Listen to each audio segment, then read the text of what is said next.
This is a presentation video for the calendar navigation plugin. It's supposed to provide the user with an overview of daily jots, and it also shows whether there are tasks in the different jots.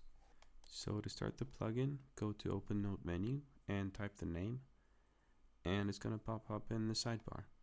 You can then see the user interface, the calendar page. So at the center, you have the name of the month, the current year. You can see the days of the month for this month. You can also see the week numbers. You can also see the days of adjacent months.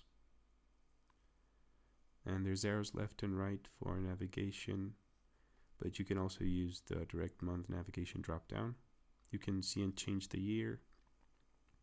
There's a refresh button, a settings button, and a tag section at the bottom, which also includes a counter, a note counter. So the plugin allows you to change the first day of the week and the tags that you want your notes filtered by. The first day of the week will affect the layout of the week, of course, and you can do that by clicking on the settings button at the top right. You can pick the first day of the week from the drop down. I'll pick Monday. You can pick different tags. You can delete and remove tags. And by clicking submit, you save your changes. Now your newly filtered notes will be taken into account in the calendar overview. If I roam around different months, you can see the status changed. And at the bottom right, you can see the notes counter has changed as well. In the month overview, you can navigate between months by clicking the top left and right arrow buttons to switch to adjacent months. You can also directly switch to a different month with the month drop down. Just click on the month name and pick an option to navigate between months of the same year. You can change the year from the year display menu by clicking on the up and down arrows, or by typing in a new year.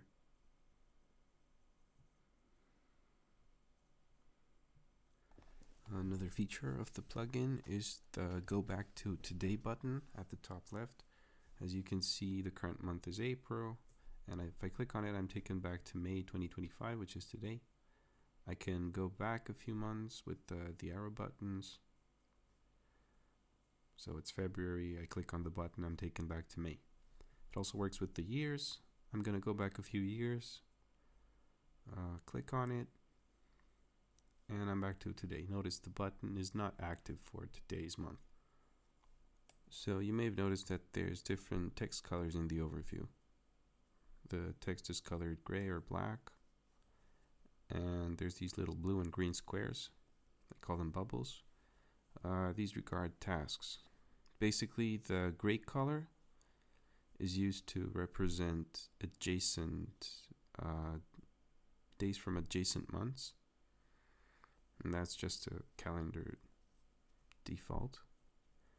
But for the current month, gray means that there are no notes created for that specific day, while the black color means that there is a note for that day with the selected user tags. And now let's talk about the bubbles. So the existence of a bubble means that there's tasks in a note for that specific day. A green bubble means that all of the tasks within that node are completed, while the blue bubble means that there are some tasks in the node that haven't been completed yet. I'm going to go back to the current month. As you can see, I've already created a few example notes using the calendar plugin, actually.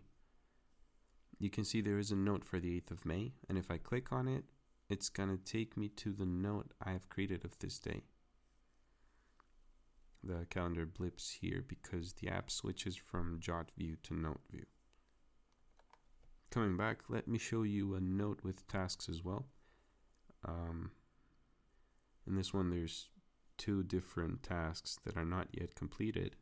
There's a blue bubble on the calendar overview. Let me go to another. If I go to the 1st of April, as you can see, there is a completed task within the note. So there's a green bubble for the overview.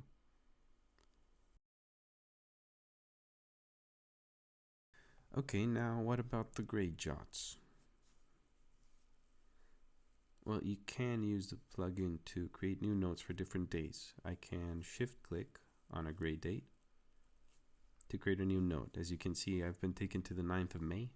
This is a new note with the correct tags and an automatically generated name. And it's currently gray in the calendar.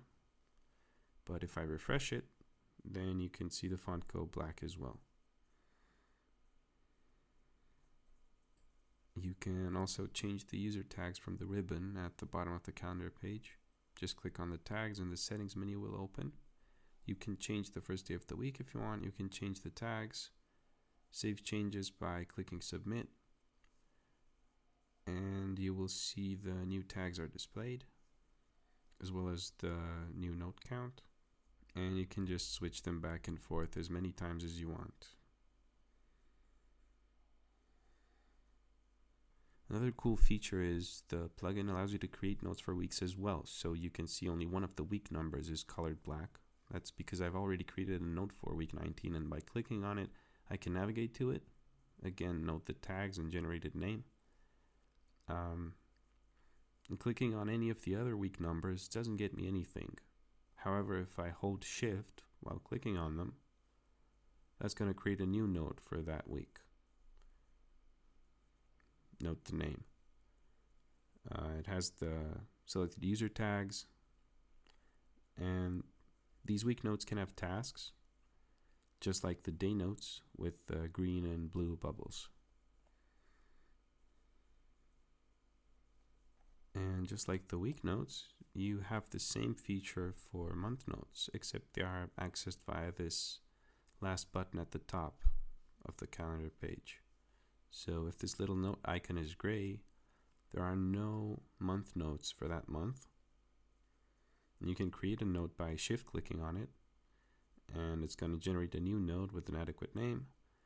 And this icon also has the bubbles feature. So I'm going to add a task, and you're going to see a blue bubble because there are still tasks within the note once I refresh it. Now let me complete the task and refresh, and now we have a green bubble, and this maintains its state as I switch months around.